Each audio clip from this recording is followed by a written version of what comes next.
Assalamualaikum warahmatullahi wabarakatuh. Saya Gun Fitriani dengan NIM 202020082 dari kelompok 10. Di sini saya akan membahas tentang tasawuf sebagai media memajukan peradaban manusia. Yang pertama, pengertian tasawuf. Tasawuf adalah upaya untuk melatih jiwa dengan berbagai kegiatan yang dapat membebaskan dirinya dari pengaruh kehidupan dunia guna tercermin akhlak yang mulia dan senantiasa pelakunya dekat dengan Allah SWT. Yang kedua, tasawuf sebagai media memajukan peradaban manusia. Yang pertama, polemik tasawuf. Tasawuf sering disejajarkan dengan spiritualisme isolatif, spiritualisme orang-orang yang lemah dan egois yang tidak tahan menghadapi kejahatan bahaya, kemudian lari ke uzlah tanpa mengindahkan aspek-aspek sosial. Yang kedua, urgensi tasawuf. Tasawuf berkaitan dengan aspek-aspek moral serta tingkah laku yang merupakan substansi Islam. Yang ketiga, jalan tasawuf. Dalam tasawuf terdapat prinsip-prinsip yang mampu mengembangkan masa depan manusia seperti melakukan introspeksi diri, riyadhah, mujahadah, khalwat, dan uzlah. Yang keempat, tasawuf sebagai spiritual Islam. Tasawuf merupakan sebagai perwujudan dari ihsan, yakni penghayatan seseorang terhadap agamanya. Yang kelima, tasawuf dan sosial.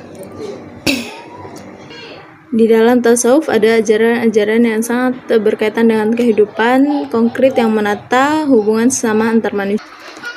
Eksklusivitas dalam dunia tasawuf adalah satu bagian stigma yang harus dipugar menjadi tasawuf yang lebih ramah pada realitas, sehingga kemudian terciptalah satu tasawuf yang inklusif. Yang keenam, yang terakhir, yaitu tasawuf dan intelektualisme. Intelektualisme adalah roh peradaban Islam. Tokoh-tokoh intelektual yaitu seperti Imam Syafi'i, Imam Maliki, Imam Al-Nawawi, Imam Suko, dan Abdul Wahab. Demikian yang dapat saya sampaikan. Selanjutnya saya serahkan pada rekan saya, yaitu Mardika Sandra. Terima kasih. Assalamualaikum warahmatullahi wabarakatuh. Perkenalkan, nama saya Mardika Sandra dengan NIM 20202106. Baiklah, di sini saya akan menjelaskan tentang membahas tentang faktor yang menghambat tasawuf sebagai media memajukan peradaban manusia.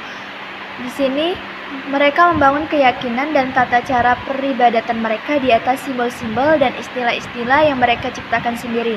Yaitu dapat kita simpulkan, yang pertama, mereka membatasi ibadah hanya pada aspek mahabbah atau kecintaan saja dan mengesampingkan aspek-aspek lainnya seperti aspek khauf, yaitu rasa takut, dan raja, yaitu harapan. Yang kedua, para ahli tasawuf menjalankan agama, melaksanakan ibadah tidak berpedoman pada Al-Quran dan As-Sunnah, tetapi yang mereka jadikan pedoman adalah bisikan jiwa dan perasaan mereka dan ajaran yang digariskan oleh pimpinan mereka. Yang ketiga, termasuk doktrin ajaran tasawuf adalah keharusan berpegang teguh dan menetapi zikir dan wirid yang ditentukan diciptakan oleh guru-guru thariqat mereka. Yang keempat, sikap gulu, yaitu berlebihan atau ekstrim orang-orang ahli tasawuf terhadap orang-orang yang mereka anggap wali dan guru-guru thariqat mereka yang bertentangan dengan akidah Ahlus Sunnah wal Jamaah. Termasuk doktrin ajaran tasawuf yang sesat adalah mendekatkan diri kepada Allah Azza wa Jalla dengan nyanyian, tarian, tabuhan rebana, dan bertepuk tangan, yang semua ini mereka anggap sebagai amalan ibadah kepada Allah Azza wa Jalla. Yang terakhir, termasuk doktrin ajaran tasawuf yang sesat adalah apa yang mereka namakan sebagai suatu keadaan atau tingkatan yang jika seorang telah mencapainya, dia akan terlepas dari kewajiban melaksanakan syariat Islam. Saya akan membahas tentang peran tasawuf bagi kehidupan modern. Masyarakat modern menyimpan problematika hidup yang sulit dipecahkan. Rasionalisme, sekularisme, materialisme, dan sebagainya ternyata tidak menambah kebahagiaan dan ketentraman hidupnya. Akan tetapi sebaliknya, menimbulkan kegelisahan hidup ini. Apabila masyarakat modern ini menempatkan diri pada proporsinya dan ingin menghilangkan problematika psikologis dan etik, maka menurut Hasan Nasr ialah kembali kepada agama melalui tasawuf. Bagi tasawuf, penyelesaian dari perbaikan keadaan itu tidak dapat dengan sempurna hanya dicari dalam kehidupan lahir, karena kehidupan lahir itu hanya merupakan gambaran dari kehidupan manusia yang digerakkan oleh tiga kekuatan pokok, yaitu akal, syahwat, dan nafsu amarah. Jika ketiganya dapat diseimbangkan, maka hidup manusia akan menjadi normal.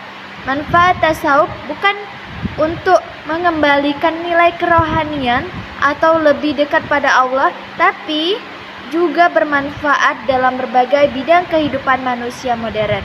Baik, itu saja yang bisa saya sampaikan mengenai dua materi. Saya ucapkan terima kasih. Wassalamualaikum warahmatullahi wabarakatuh.